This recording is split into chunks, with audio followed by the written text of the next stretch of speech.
Olá, gente boa! Bem-vindo ao canal do Átila Lopes.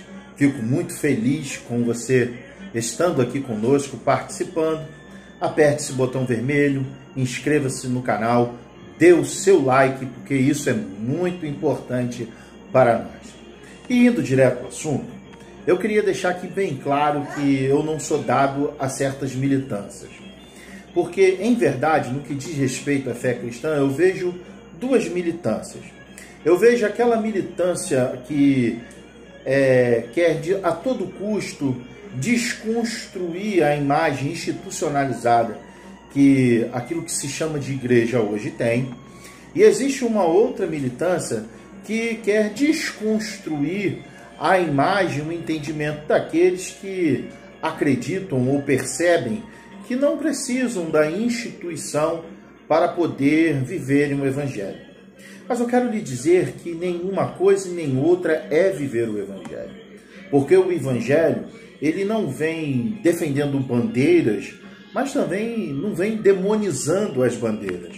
Muito pelo contrário, Evangelho é atitude, Evangelho é vida, Evangelho é consciência, Evangelho é poder de Deus para transformar a vida do homem. O que há de significado no Evangelho é que ele muda não a exterioridade. O Evangelho muda o interior do homem. Não há nada, não há nenhuma obra realizada no Evangelho em nós que seja fora de nós. Antes, o Evangelho, quanto obra, é operado primeiro dentro de nós. O que se exterioriza, o que frutifica, são resultados da mudança que o Evangelho operou em cada um de nós. Porque o poder de Deus é poder de salvação do homem. Todavia, o que eu consigo perceber de forma muito ferrenha é aquele grupo que quer ter razão sobre o outro. Então eu começo a lhe dizer que eu não quero ter razão, eu quero dar razão ao Evangelho. É bastante diferente. Eu não quero te convencer a deixar a igreja quanto instituição, também não quero te convencer a ficar na igreja quanto instituição. O que eu quero lhe mostrar é que o Evangelho transcende essa questão. Se você olhar para Atos, capítulo 2, do verso 37 ao 47, você vai ver o início da história da igreja, o corpo de Cristo. E eles transitavam nesse terreno sem se preocupar em levantar uma bandeira, mas a preocupação deles era encarnar em sua própria vida os ensinamentos de Jesus que lhe eram passados por intermédio dos apóstolos. Após a pregação, a famosa pregação do apóstolo São Pedro, a sua primeira pregação, o que mais me chama a atenção não é o número de gente convertida a ouvir a sua pregação, mas foi a atitude que eles tomaram assim que creram. Diz e nos mostra a palavra que eles viveram numa intensa empatia entre eles. E bastante marcante no modo de viver daquela comunidade é que quem os cercava sentiam o desejo de fazer parte daquela comunidade. O Atos dos Apóstolos vai lhe dizer que eles caíam na graça de todo o povo. Eles não caíam na graça apenas dos adeptos à fé cristã, mas era de todo o povo. Aqueles que não conheciam a fé cristã, aqueles que pensavam diferente da fé cristã, aqueles que tinham o Deus da fé cristã como um inteiro desconhecido, ao olhar para aquela comunidade, sentiam atraídos, vidrados. Eles eram conquistados por aquela comunidade, sem que ela usasse palavras para isso, mas apenas com o seu modo de viver, aonde eles louvavam a Deus e, louvando a Deus, caíam na graça de todo o povo. Só que eu quero que você compreenda que esse louvando a Deus não é entoando um hino, porque o louvor a Deus, ele é feito também por atitudes, porque caso contrário, o mudo não conseguiria adorar a Deus. Eles louvavam a Deus pelo modo em que eles encarnavam todo o ensinamento, aonde eles perseveravam unanimemente, todos os dias, em ir ao templo, em partir o pão, se encontravam em casa, comiam juntos. Só que, nesse quesito aqui que eu falei para você, em ir no templo e encontrando-se em casa, que são os dois cenários de disputa hoje em dia, uma coisa fazia total diferença em qualquer dos dois ambientes em que eles estavam. Era o modo de viver com singeleza de coração. O problema não era o local. O problema não é você se encontrar numa catedral, ou na varanda, ou na sala, ou no quintal de uma casa. O importante é como você se encontra. Aqui que está toda a diferença. É como você se encontra. Eles chegavam à radicalidade de vender os seus pertences para poder dividir com aqueles que nada tinham. E era distribuído de forma justa, segundo a necessidade de cada um. Eles tinham tudo em comum. E esse tudo em comum transcende bem material.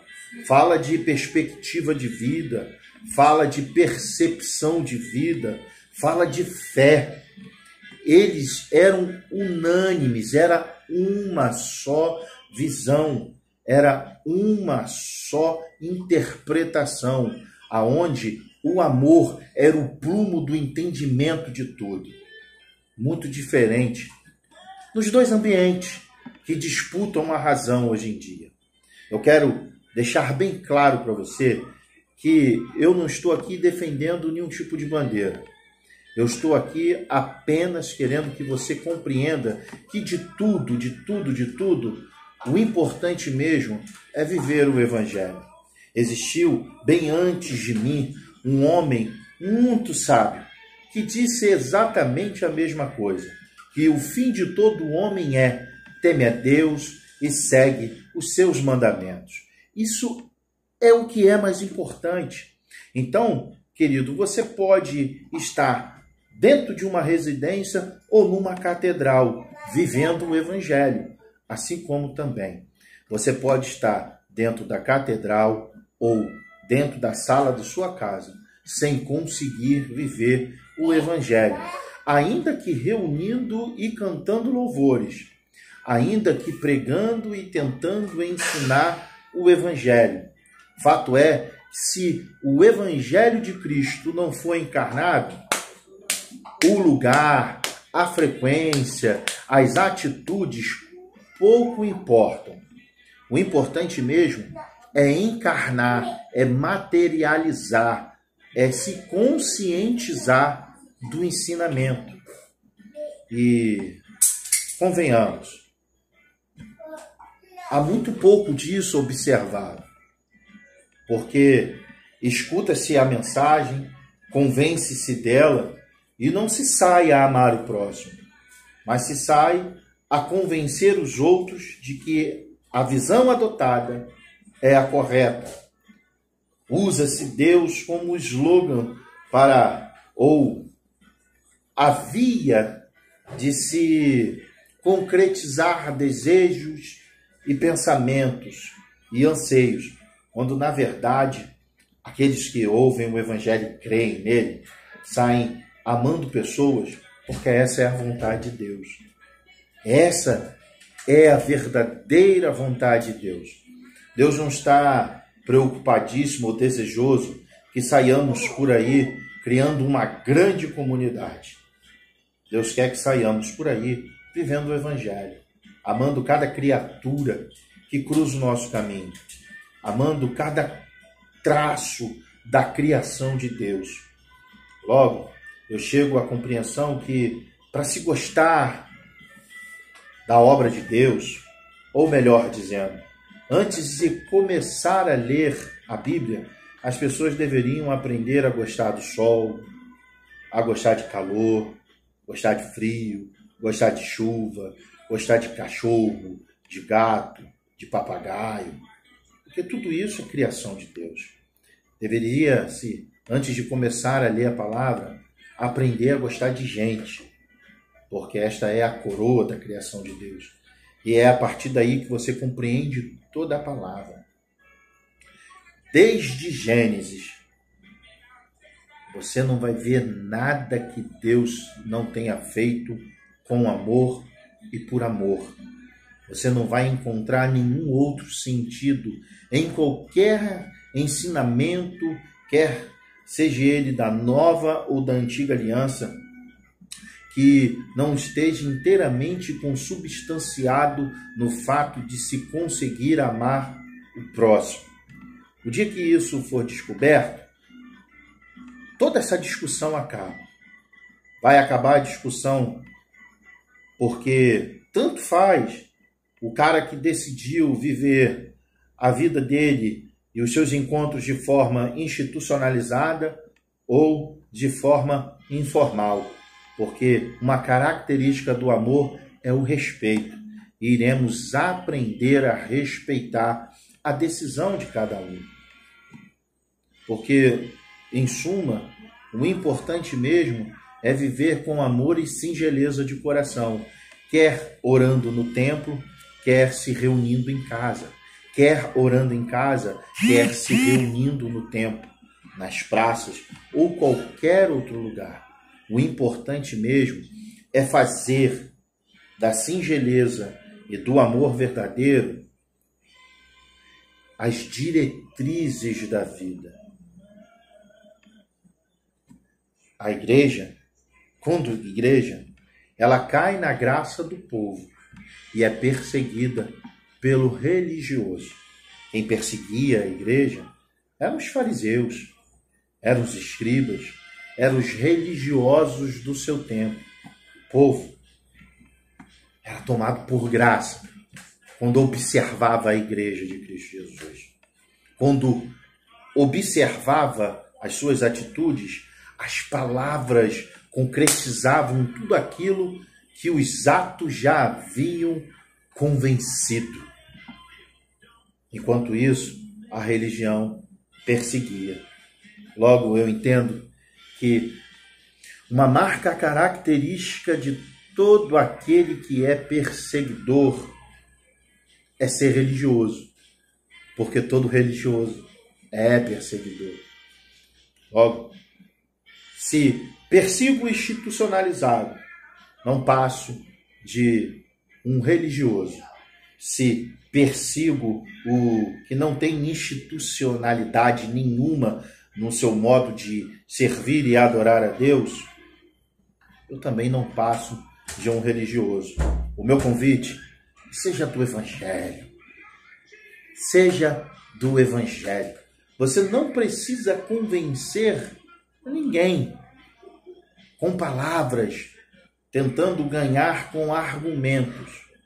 Ame, viva o Evangelho, encarne ele em todas as suas atitudes e você irá trazer pessoas ao conhecimento do reino de Cristo Jesus. E quem ganhará é o Espírito Santo, lhe dando mais um irmão, mais um colaborador, mais um próximo, tão próximo que comunga da mesma fé. Que Deus lhe abençoe e lhe guarde. Que Deus levante o rosto sobre ti, tenha misericórdia de ti. Que sobre ti o Senhor levante o rosto e te dê a paz.